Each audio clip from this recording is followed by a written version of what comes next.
Report देखिए।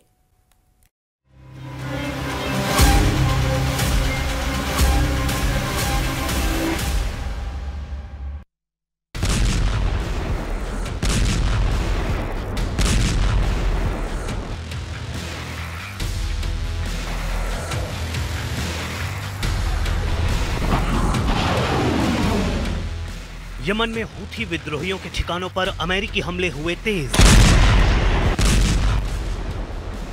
एक एक कर हूथी विद्रोहियों के ठिकानों को अमेरिका अपनी बारूदी बारिश से तबाह करता नजर आ रहा है।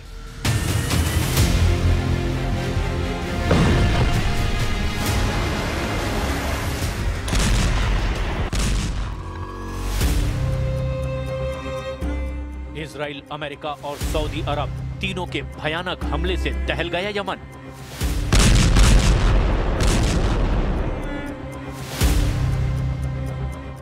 गाजा से विस्फोटक युद्ध, फिलिस्तीन मिसाइल से हूथी लड़ाकों का पलटवार।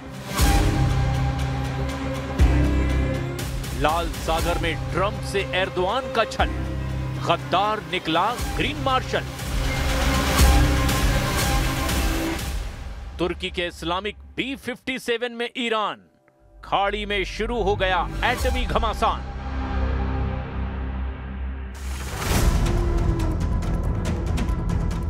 गाजा से शिफ्ट होकर यमन में विध्वंसक युद्ध शुरू हो गया है, जहां 3 ताकतवर देशों ने भीषण हमला शुरू कर दिया है। यमन की राजधानी सना पर बेहिसाब बारूद बरस रहा है। इजराइल, सऊदी अरब और सुपर पावर अमेरिका ने यमन में एक साथ तूफानी हमलों से तहलका मचा दिया है। हमले की शुरुआत इजराइल ने की है, उसके बाद सऊदी अरब ने भी यमन में मिसाइलों से धमाके किए।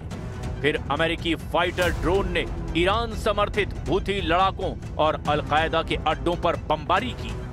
यमन पर हुआ अब तक का ये सबसे भयानक हमला माना जा रहा है, जिसमें 3 देशों ने ताबड़तोड़ प्रहार से हूथी लड़ाकों को बेदम कर डाला है।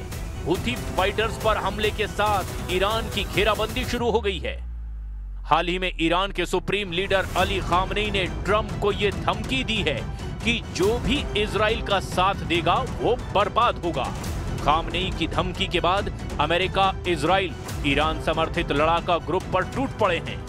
असल में खामनेई ने ट्रंप को खाड़ी देशों से अमेरिकी सैन्य अड्डों को तत्काल हटाने की धमकी दी, जिससे भड़के सुपर पावर ने हमला बोल दिया।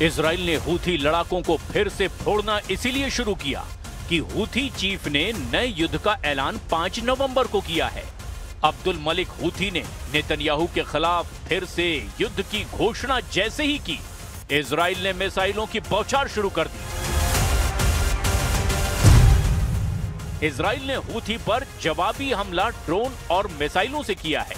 इजराइल ने यमन की राजधानी सना में हूथी सैन्य मुख्यालय और हथियार गोदाम को जला डाला है। इजराइल के हमले के बाद पूरे यमन में हाई अलर्ट है। मीडिया रिपोर्ट में 50 से ज्यादा हूथी लड़ाकों के मारे जाने और 600 के करीब लोगों के घायल होने की जानकारी दी गई है।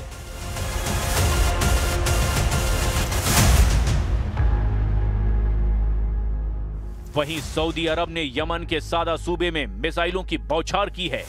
प्रिंस मोहम्मद बिन सलमान के निशाने पर भी हूथी के सैन्य ठिकाने हैं। हालांकि सऊदी के मिसाइल हमलों में हुए जान माल के नुकसान का अनुमान अब तक नहीं लगाया जा सका है। सऊदी अरब 11 साल से यमन फ्रंट पर युद्ध में उलझा हुआ है। यमन के हूथी लड़ाके वक्त वक्त पर सऊदी अरब पर मिसाइलों से हमला करते रहते हैं। सऊदी अरब की तेल कंपनियों को भी हूथी लड़ाकों ने रॉकेट से कई बार जला डाला है। प्रिंस सलमान हूथी लड़ाकों से क्यों खौफ खाते हैं, इसकी डिटेल आगे जानेंगे। पहले ये जान लीजिए कि अमेरिका ने यमन में कितना बड़ा शिकार किया है।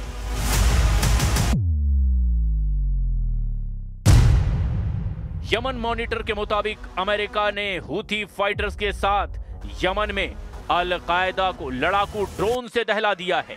अमेरिका के ड्रोन हमले में अल कायदा के टॉप कमांडर अबू मोहम्मद अल ज़नानी के मारे जाने का भी दावा किया गया है। हूथी और अल कायदा ने गठबंधन कर रखा है, जिससे अब दोनों ग्रुप अमेरिका के निशाने पर आ गए हैं।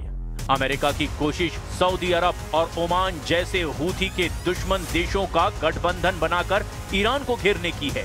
ईरान से मोर्चा लेने के लिए यमन के जुकार आइलैंड पर सीक्रेट रनवे भी बनाया जा रहा है।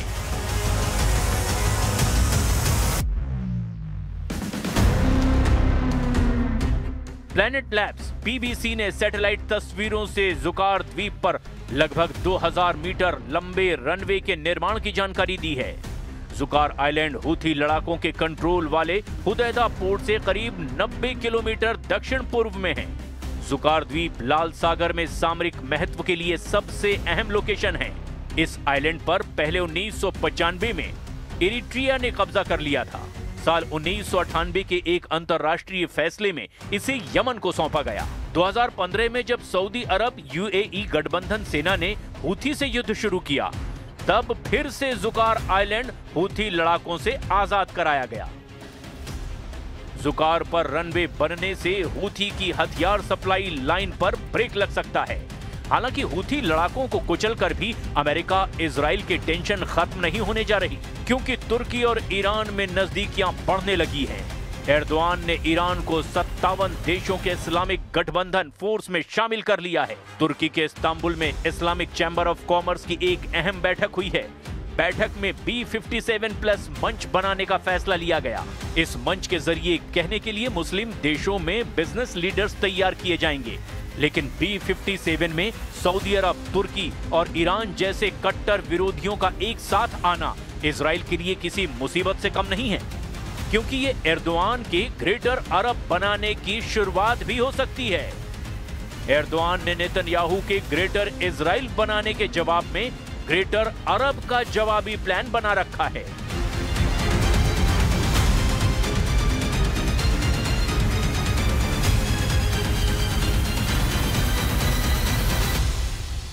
नेतन्याहू के ग्रेटर इजराइल प्रोजेक्ट के कट्टर विरोधी तुर्की के राष्ट्रपति हैं। एर्दोआन ने नेतन्याहू के जवाब में अपना अलग साम्राज्य बनाने का ख्वाब भी देख रखा है।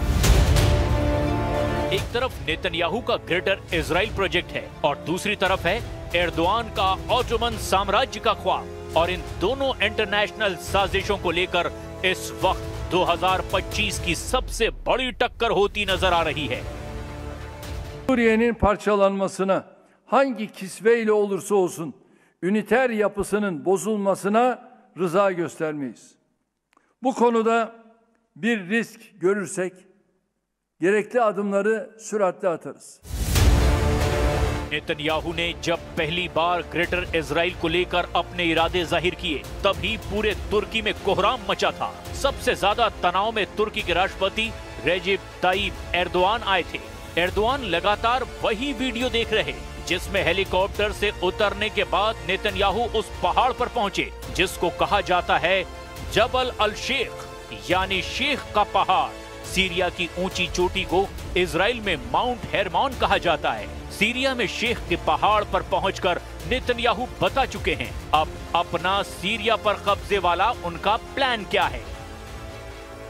אני פה בשיח חרמון עם שר הביטחון, הרמטכ"ל, אלוף פיקוד צפון, ראש השב"כ ומפקדים בכירים. אנחנו פה בחיתוך מצב כדי להחליט על היערכות ישראל במקום החשוב הזה עד שימצא סידור אחר שמבטיח את ביטחון ישראל. एर्दोआन की बड़ी ख्वाहिश है कि अखंड तुर्की बनाया जाए, सीरिया के उन इलाकों पर कब्जा किया जाए जो ऑटोमन साम्राज्य के दौरान उनकी जद में रहे हैं।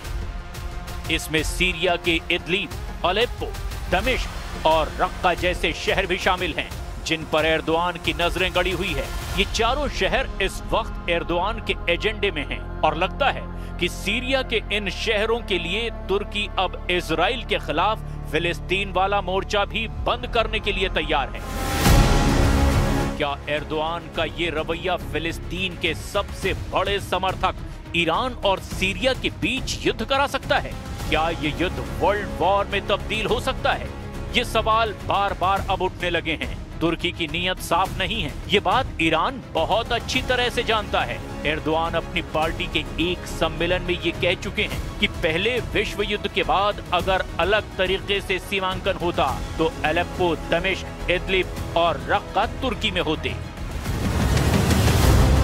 पहले विश्व युद्ध में ऑटोमन साम्राज्य का नक्शा देखिए। पूरा लेबनान, फिलिस्तीन, सीरिया और इराक का बड़ा हिस्सा, यहाँ तक कि पश्चिमी और पूर्वी सऊदी अरब तक ऑटोमन एम्पायर तक फैला हुआ था। इसीलिए मैप देखकर एर्दोआन की कसक रह रहकर बाहर आती है, जबकि ये नक्शा देखकर सऊदी अरब भी चौकन्ना हो गया है।